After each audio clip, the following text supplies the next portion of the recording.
Hello, and welcome to That's English. Hi everyone. OK, Kieran, shall we tell them what we're doing? We're practicing for the world's gurning competition. Gurning is the act of making a silly face. It's a popular competition in one of England's countryside festivals, the Egremont Crab Fair. The festival has another popular competition, the Greasy Pole competition. We're going to visit the festival in our documentary. As you watch, answer this question. Why are apples significant in the Egremont Crab Fair? Do you have a good collection of racing snails or hens? Do you have a talent for swimming in dirty water, rolling cheese down a steep hill, or throwing eggs? If so, then you might want to enrol in one of the many weird and wonderful festivals that take place in Britain every year. Some festivals are strange, others are even stranger.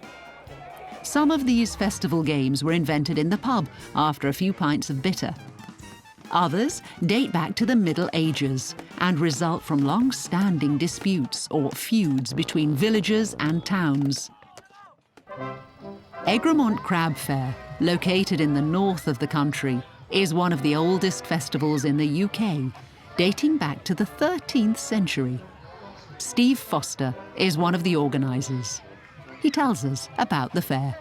The Egremont Crab Fair started off in 1267 as a market, and as far as we know, the market and the crab fair as it is now has been going since that time, minus a few years because of the wars. It's called the Crab Fair because of crab apples.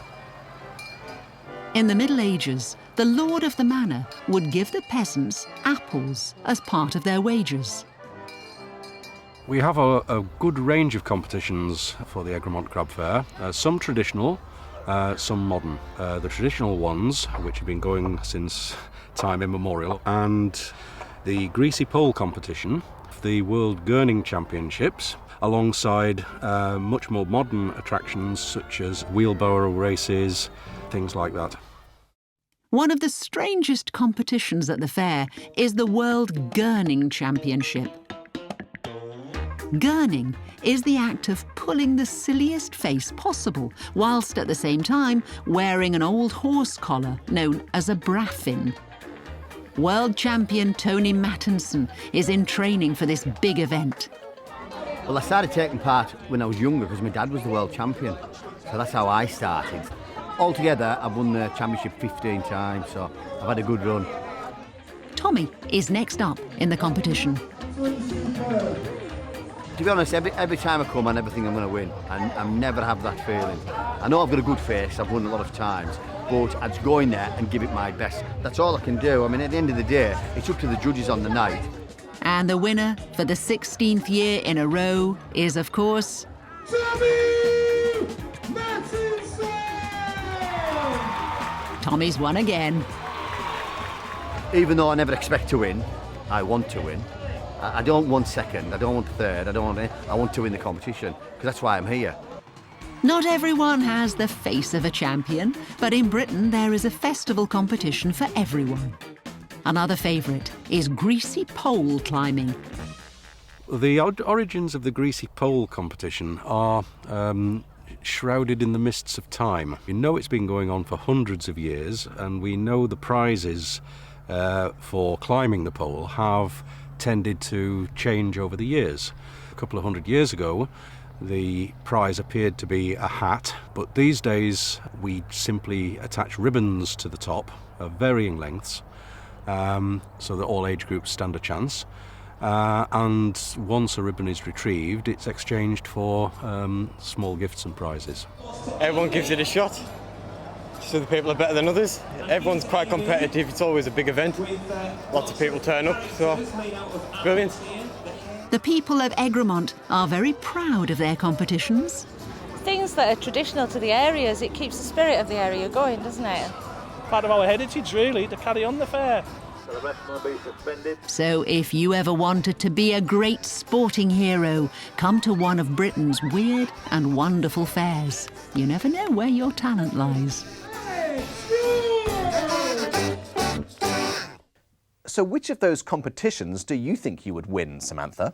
I'm actually very good at wheelbarrow racing, although that's because I'm usually the person sitting inside the wheelbarrow. Did you manage to answer the question? Why are apples significant in the Egremont Crab Fair? It's called the Crab Fair because of crab apples.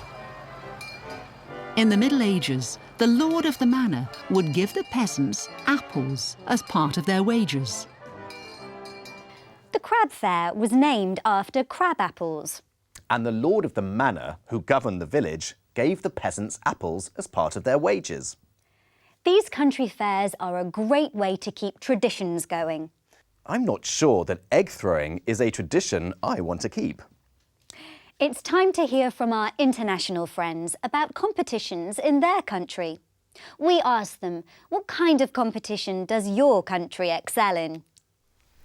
America excels at sporting competitions, I would say, such as swimming, basketball, American sports like American football.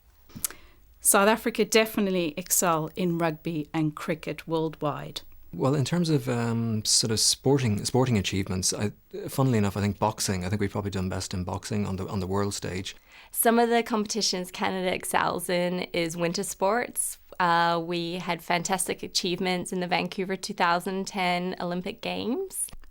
Australia excels in sport, most definitely. We recently won the Ashes in the cricket, and we're also very good at swimming. We're very successful in the Olympics, always in the swimming division. The biggest competition in Scotland is probably football. It's a big thing over there. I mean, it's the same everywhere, I suppose, but in Scotland they're quite big fanatics of football. That would be one of their main sports and competitions that they all support. On the world scale, the competition Indian people excel in is cricket. It's like a religion in India. People follow it, they are passionate about it. What competitions would you say the English excel at? Oh, definitely football. We have one of the best football leagues in the world. Have you heard of hurling? No, I haven't. It's a popular Irish sport, a bit like hockey. Aidan is going to show us how to play it in today's episode of That's Ireland. Try to answer this question as you watch. Apart from sport, what other tradition is popular in Ireland, and why is it important?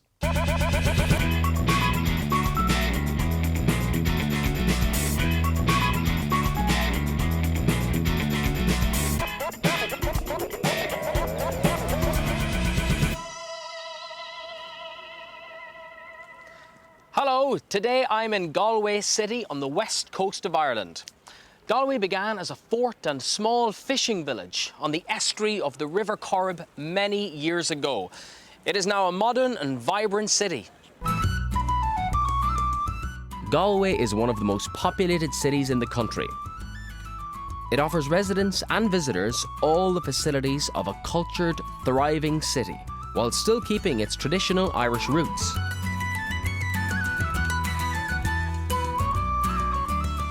Sport is something the Irish are very passionate about. I'm here at Pearse Stadium in Galway, which holds 34,000 spectators. I'm here with Damien Curley, a coach for the GAA. Damien, what sports are on offer here? I suppose the GAA offer hurling, Gaelic football, camogie, which is the ladies' version of hurling, ladies' football, handball and rounders. And which of these sports is most popular? I suppose of that list, hurling and Gaelic football would be the most popular. They gain massive crowds and viewership all over the country. Hurling. What exactly is hurling? Hurling, I suppose, is an ancient game played in Ireland for many thousands of years and may have been the precursor to field games like ice hockey and hockey. It's basically a game where the hurley propels the schlitter in order to gain scores, to gain more than your opposing team.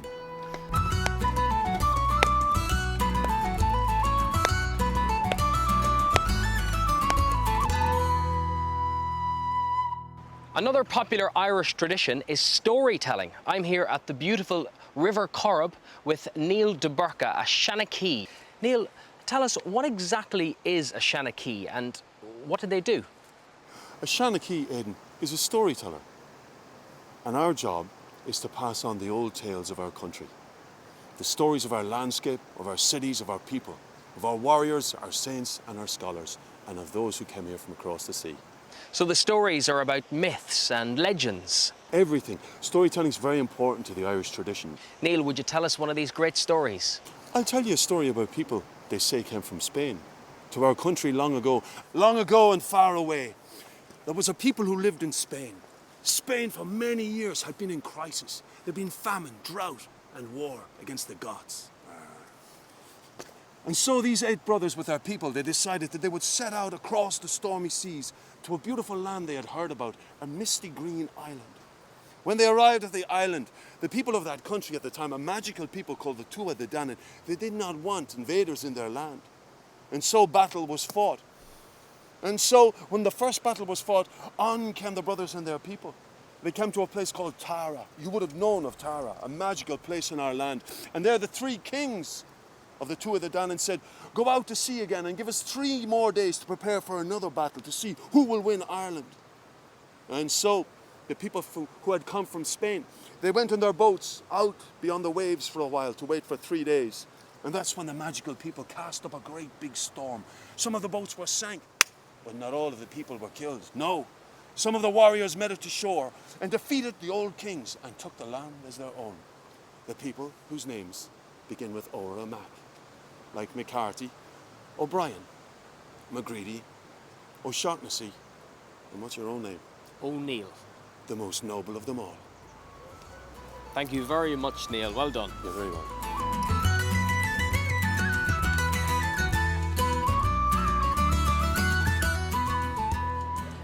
Galway is renowned for its vibrant nightlife and great crack.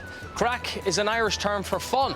There are lots of bars, restaurants and pubs, so I'm off to find a bit of crack. I'll see you next time in Dublin.